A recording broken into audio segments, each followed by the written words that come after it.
আসসালামু আলাইকুম। মালিহা হোসাইন আমন্ত্রণ জানাচ্ছি এনটিভির মধ্যাহ্নের খবরে।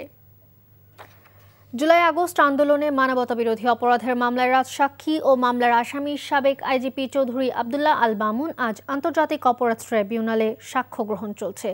এ বিষয়ে জানতে যাচ্ছি স্পেশাল করেসপন্ডেন্ট হাসান জাবেদের কাছে। হাসান, ট্রাইব্যুনালের আজকের কার্যক্রম সম্পর্কে জানাবেন আমাদের।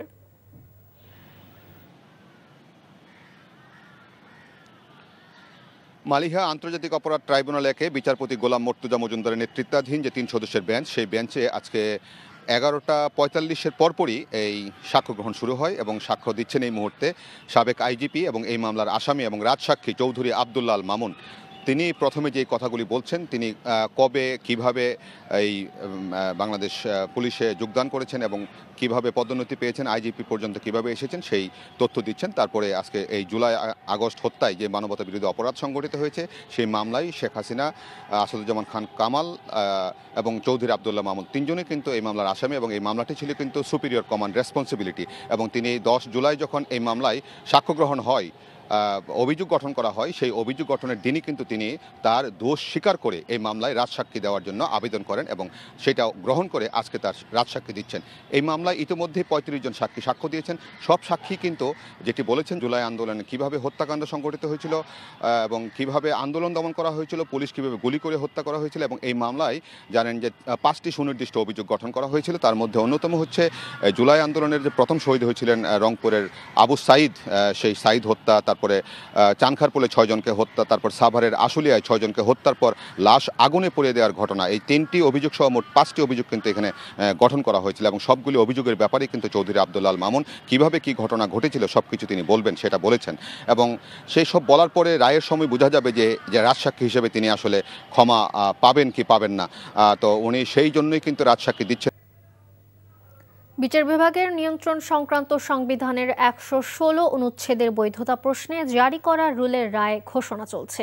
বিচারপতি দেবাশিস রায় চৌধুরীর সমন্বয়ে গঠিত হাইকোর্টের দ্বৈত বেঞ্চে এই রায় ঘোষণা শুরু করেন। এর আগে গত 13 আগস্ট বিচার বিভাগের নিয়ন্ত্রণ সংক্রান্ত সংবিধানের 116 অনুচ্ছেদের বৈধতা প্রশ্নে জারি করা রুলের চূড়ান্ত শুনানি শেষ হয়। এ বিষয়ে রায়ের জন্য আজকের দিন ধার্য করা হয়। বর্তমানে সংবিধানের 116 অনুচ্ছেদে বলা হয়েছে, অধীনস্থ আদালতের দায়িত্ব পালনরত ম্যাজিস্ট্রেটদের নিয়ন্ত্রণ অর্থাৎ কর্মস্থল নির্ধারণ, পদোন্নতি, ছুটি মঞ্জুরি ও শৃঙ্খলা বিধানের দায়িত্ব রাষ্ট্রপতির উপর ন্যস্ত থাকবে। কিন্তু 72-এর মূল সংবিধানে এই নিয়ন্ত্রণ সুপ্রিম কোর্টের উপর ন্যস্ত রয়েছে। এ বিষয়ে জানতে যাচ্ছি চট্টগ্রাম বিশ্ববিদ্যালয় ক্যাম্পাসে, সেখানে আছেন সিনিয়র করেসপন্ডেন্ট আরেজ আহমেদ। আর এই ক্যাম্পাসের আজকের পরিস্থিতি কেমন দেখছেন, আহতদের কি অবস্থা জানাবেন।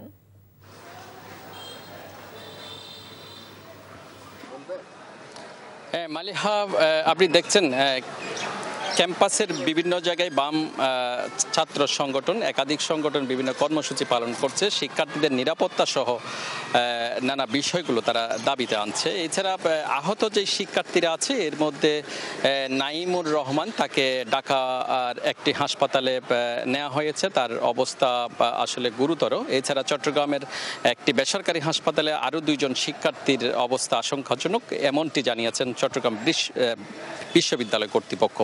আর চট্টগ্রামের বিশ্ববিদ্যালয়ের যে পাশের এলাকা জোবরা গ্রামে, সেখানে আজকে রাত 12টা পর্যন্ত 144 ধারা অব্যাহত থাকবে, এমনটিও জানিয়েছেন উপজেলা প্রশাসন। এছাড়া এই মুহূর্তে চট্টগ্রাম বিশ্ববিদ্যালয় ক্যাম্পাস এবং আশেপাশে এলাকা যৌথ বাহিনী অভিযান পরিচালনা করছে। তবে কি পরিমাণ গ্রেপ্তার করা হয়েছে এখনো পর্যন্ত আনুষ্ঠানিকভাবে আমাদেরকে কোনো তথ্য দেওয়া হয়নি। এছাড়া চট্টগ্রাম যে বিশ্ববিদ্যালয়ের প্রশাসন থেকে 2টি মামলা করার প্রস্তুতি চলছে। এছাড়া গতকালের যেই সর্বশেষ জরুরি সভা হয়েছিল রাতে, এবং সেখান থেকে বিশ্ববিদ্যালয় প্রশাসন আমাদেরকে যেটি জানিয়েছেন, চট্টগ্রাম বিশ্ববিদ্যালয় এলাকা একটি থানা প্রতিষ্ঠা এবং শিক্ষার্থীদের নিরাপত্তার জন্য চেকপোস্ট সহ একাধিক সিদ্ধান্ত হয়েছে এবং বিকেল 3টার পরে সিন্ডিকেটের একটি জরুরি সভা অনুষ্ঠানের কথা আছে। মালিহা, এই ছিল এখানকার সর্বশেষ। জানছিলাম চট্টগ্রাম বিশ্ববিদ্যালয়ের খবর। ঢাকা বিশ্ববিদ্যালয়ে চলছে ডাকসু নির্বাচনের প্রচারণা। বিভিন্ন প্রতিশ্রুতি নিয়ে ভোটারদের কাছে ভোট চাইছেন প্রার্থীরা। এ বিষয়ে জানতে সরাসরি স্টাফ করেসপন্ডেন্ট নাজিবুর রহমানের কাছে যাচ্ছি। নাজিব, প্রার্থীদের প্রচারণা সম্পর্কে সবশেষ কি তথ্য রয়েছে আপনার কাছে জানাবেন?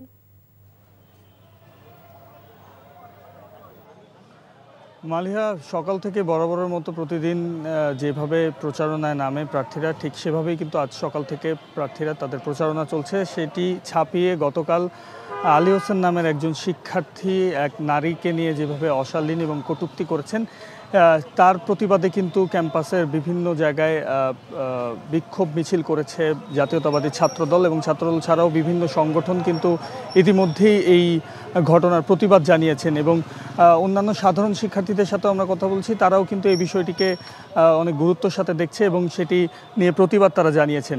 এছাড়াও প্রচারণার কথা যদি বলি, সকাল থেকে আমরা দেখেছি স্বতন্ত্র প্রার্থীদের আনাগোনা ক্যাম্পাস জুড়ে, এবং ক্যাম্পাসের বিভিন্ন গুরুত্বপূর্ণ স্থানে কিন্তু যারা সাধারণ শিক্ষার্থীরা জড়ো হয়ে আছেন সেখানে তারা যাচ্ছেন এবং নানা প্রতিশ্রুতি দিচ্ছেন। এবং ক্যাম্পাসটি নিরাপদ ক্যাম্পাস হিসেবে গড়ে তোলা এবং অন্যান্য ছাত্রলীগের যেই সংস্কৃতি ছিল সেই সংস্কৃতি ভেঙে নতুনভাবে নতুন পরিবেশ সৃষ্টি করার একটি প্রত্যয়ের কথা জানিয়েছেন বেশিরভাগ শিক্ষার্থীরা।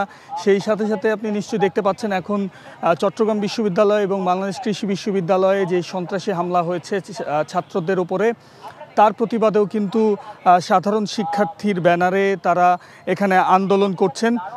এবং ডাকসু নির্বাচন 9 সেপ্টেম্বর, অনেক অনিশ্চয়তা কাটিয়ে কিন্তু 9 সেপ্টেম্বরই হতে যাচ্ছে।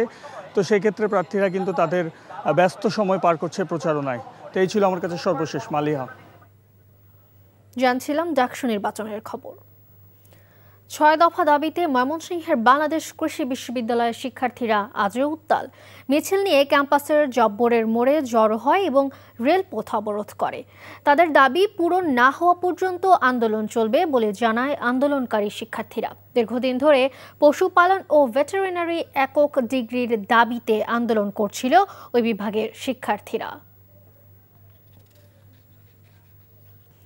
ভৈরবে ডেঙ্গুর প্রকোপ নিয়ে শঙ্কায় স্থানীয় সরকারি ও বেসরকারি স্বাস্থ্য কর্মকর্তারা। এখানে গড়ে প্রতিদিন শতাধিক নারী, পুরুষ ও শিশু আক্রান্ত হচ্ছেন এই জ্বরে। ইতোমধ্যে একজনের মৃত্যুও হয়েছে। ভৈরবের ডেঙ্গু পরিস্থিতি নিয়ে মোহাম্মদ মুস্তাফিজ আমিনের পাঠানো প্রতিবেদনে থাকছে বিস্তারিত। চলতি বর্ষা মৌসুমে ভৈরবে আশঙ্কাজনক হারে বৃদ্ধি পেয়েছে ডেঙ্গু জ্বর। চিকিৎসকরা বলছেন এবার যে কোনো বছরের তুলনায় 2 থেকে 3 গুণ মানুষ আক্রান্ত হচ্ছেন। আক্রান্তদের মাঝে খুব অল্প সংখ্যককে ঢাকায় উন্নত চিকিৎসার জন্য পাঠালেও অধিকাংশের চিকিৎসা হচ্ছে নিজ বাড়ি, বেসরকারি ও সরকারি হাসপাতালে। ডেঙ্গু মোকাবিলায় জনসচেতনতার উপর জোর দিলেন চিকিৎসকরা। রোগীর যে খারাপ দিকগুলো দেখতেছে সেটা হলো খুব দ্রুত প্লেটলেট কমে যাচ্ছে, রোগী খুব দ্রুত শারীরিকভাবে অনেক দুর্বল হয়ে পড়তেছে এবং রোগীর আনুষঙ্গিক অনেকগুলো কমপ্লিকেশন দেখা দিচ্ছে, তাদের কাশি, লুজ মোশন, এগুলো দেখা দিচ্ছে। ডেঙ্গু হলে আসলে ভয় পাবার কিছু নাই। ডেঙ্গুর যে নিয়ম কানুনগুলো আছে সেগুলো যদি ডাক্তারের কাছ থেকে পরামর্শ শুনে আমরা সেভাবে চলি তাহলে বাড়িতে থেকেও ডেঙ্গুর চিকিৎসা সম্ভব। ডেঙ্গু প্রতিরোধে মশা নিধন সহ চারপাশের পরিবেশ পরিচ্ছন্ন রাখা সহ যত্রতত্র পানি জমিয়ে না রাখার পরামর্শ দিয়েছেন বিশেষজ্ঞরা। আর জ্বর হওয়া মাত্রই চিকিৎসকের কাছে যেতে বলেছেন তারা। NTV news desk. এই ছিল মধ্যাহ্নের খবরে। এই খবরের ভিডিও সহ আপডেট জানতে ভিজিট করুন এনটিভি অনলাইন www.ntvbd.com। এছাড়াও এনটিভির জনপ্রিয় সব অনুষ্ঠান ও খবরের আপডেট জানতে ভিজিট করুন আমাদের ইউটিউব ও ভেরিফাইড ফেসবুক পেজ। 2টায় দুপুরের খবর দেখার আমন্ত্রণ রইল। ধন্যবাদ সবাইকে।